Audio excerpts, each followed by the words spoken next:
Gusto mo bang magluto ng chicken barbecue pero ayaw mo nainitan ka o kaya naman ay nauusukan? May solusyon tayo dyan. Tara, samahan mo ako dahil magluluto tayo ng chicken barbecue sa kawali. Simulan natin ang ating pagluluto. Mayroon nga tayo dito chicken leg quarter. Ang ginawa ko lang dito ay hinuha ko lang ito ng malalim. Ginagawa natin ito para madaling manuot ang mga pampalasang ilalagay natin.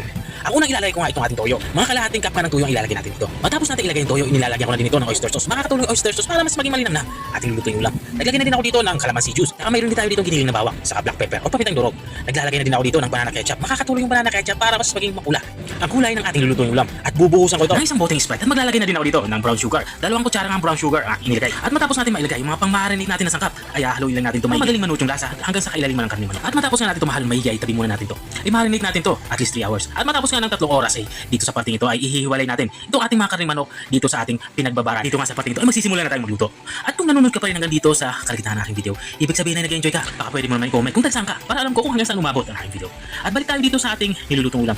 Dito nga ay nagpainit na ako ng kawali at ang uminit na ay isa-isa natin ilagay yung ating mga na-marinate na manok. Dito nga ipapansir natin to hanggang sa maluto ito. Dito nga ay gumagamit ako ng non-stick. Pero kung wala naman kayong non-stick na kawali ay ilagyan nyo ito ng mantika bago nyo ilagay yung inyong na-marinate na manok. At dito nga sa parte ito ay binabaliktad ko ito. Ang pagluluto ng ganitong ulam ay sagana sa paghahalo o pagbabalik-baliktad para hindi masunog. Masusunog kasi ito kung hahayaan nyo lang. At matapos ko mabaliktad lahat ng ating nilulutong ulam ay ilalagay ko na yung ating reserve na marinade. Ito yung pinagbabara natin. At matapos ko mailagay yung ating reserve na marinade ay tatakpan natin ito hanggang sa kumulo.